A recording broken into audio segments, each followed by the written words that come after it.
Space, the final frontier. These are the voyages of the Starship Enterprise. Ah, Star Trek. It's the show that beamed the wonders of space exploration directly into our homes 50 years ago. And since then, it's held the mantle as the granddaddy of sci-fi TV. After its inception in 1966 by Gene Roddenberry, fans have loyally followed Captain Kirk, Spock, and his coloured-shirted crew as they ventured into uncharted space to boldly go where no one has gone before. It was one of the first television shows to develop an entire subculture that would grow up around it, devouring its lore and integrating it into as many parts of their lives as possible. So when the first Star Trek game was released for PC back in 1971, it made sense that it was developed not by a studio, but by a dedicated fan, Mike Mayfield, who didn't actually have the rights to make the game, but he took a page out of Kirk's playbook and he did it anyway. Using basic text inputs to simulate controlling the bridge of the Enterprise was a perfect fit for the series, where science, numbers and diplomacy were championed over mindless action. And just like the original series, filling in the blanks with your imagination was kinda half the fun. Damage control, report. All systems report normal, Captain. No ascertainable damage. Then what is it? But more importantly, the series had proved that it was a popular source material that could be adapted into numerous digital adventures. The early 80s Trek titles, released on systems like the Atari, Commodore and Apple II, utilised a multi-window interface that blended instant action with some form of starship management, a layout that was originally established in the first Vector arcade release of Star Trek Strategic Operations Simulator back in '82. This move to more action-focused games was inevitable, but it was the move back to the world of text adventures that would prove popular for Trekkers and traditional gamers alike. The first of these, a variation on the famous no-win simulator won by Kirk himself, the Kobayashi Maru. As I recall, you took the test 3 times yourself. Your final solution was, shall we say, unique. The Kobayashi alternative was released for multiple platforms in '85 and put players to the test, evaluating a new no-win scenario simulator. Unfortunately, the game was riddled with bugs that made it, in one reviewer's words, unplayable, and no amount of sneaky reprogramming could save this doomed mission.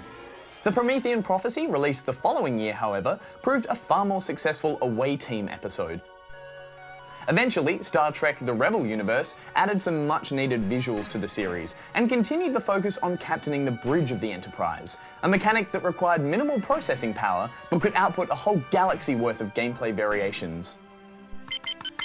Then, keeping with the calculated and methodical nature of Star Trek, the point-and-click adventure seemed like the next logical direction for the series to venture into. So in '92, Interplay Productions celebrated the 25th anniversary of the franchise with an adventure that was a hit with fans and critics alike. Take us out of here, Mr. Sulu. Warp Factor 4. Its sequel, Star Trek Judgment Rights, was released just 1 year later, and picked up directly from the last mission of the previous game, but improved on the adventure with sharper visuals and tweaked gameplay that included adjustable difficulty. My God.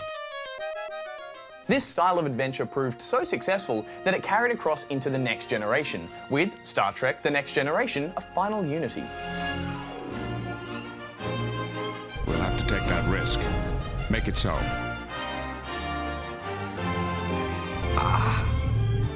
With the show's resurging popularity in the late '90s, games began to take inspiration from all over the Star Trek timeline. And they also started experimenting with some strange and weird technology like full motion video. Those of you who succeed in building a team will be among the elite few to take us to the stars. Star Trek Starfleet Academy allowed you to live the life of a typical Starfleet cadet. It was seen as Star Trek's interpretation of the X-Wing and TIE Fighter games, to which they further mirrored with the sequel Star Trek Klingon Academy, where you now took control of a Klingon warship instead of a Federation vessel.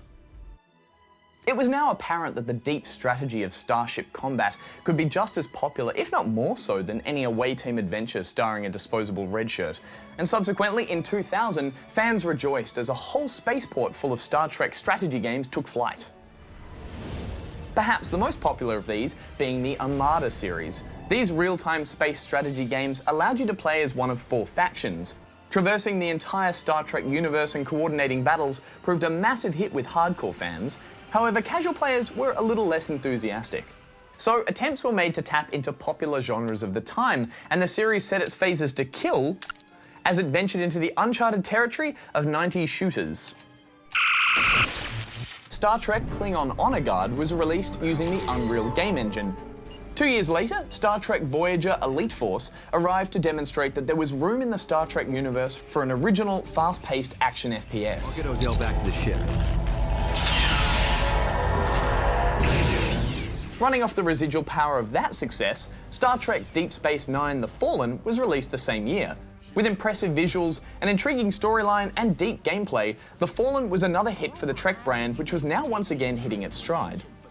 But in 2004, the franchise took a serious hit and went into red alert, as future Star Trek games would cease to be developed due to a lawsuit between Activision and entertainment company Viacom, who owned the Star Trek brand. With only one TV series airing at the time and no feature films in the works, Activision held Viacom responsible for stagnating the franchise, and while the lawsuit was settled in 2005, the damage had already been done. But all was not lost. A plan to reroute the creative energy from a successful TV director to reverse the polarity of the show's popularity was well underway, and in 2009, J.J. Abrams released the wildly successful rebooted Star Trek film. Either we're going down, or they are. It was a smash hit that paved the way for new and shiny titles like Star Trek DAC, Deathmatch Assault Conquest. With a universe as vast as this, it was inevitable that Star Trek would eventually tackle the MMO genre. I'm under attack.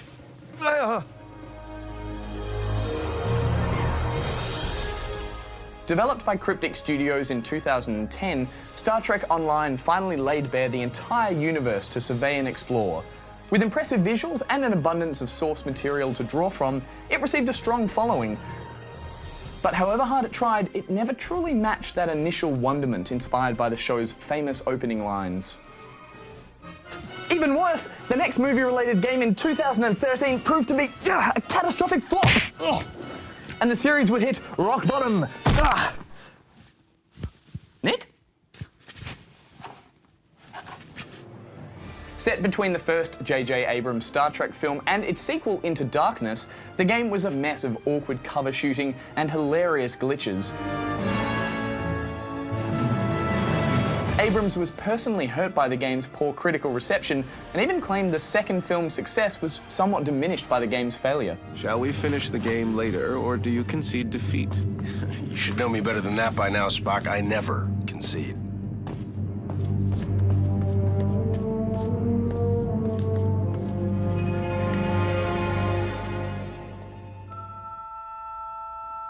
For now though, Trek fans are left to look optimistically towards the future. Kind of like Gene Roddenberry did back when he came up with the idea of an altruistic sci-fi show. And with the release of Star Trek Beyond in cinemas and a VR Starship Bridge simulator in the works that aims to fulfill the ultimate Trekker fantasy, it looks like the relationship between video games and Star Trek will go on to live long and prosper. Not this, you're gonna do that. Sorry about before. I love Star Wars. It's Trek. Don't fall asleep.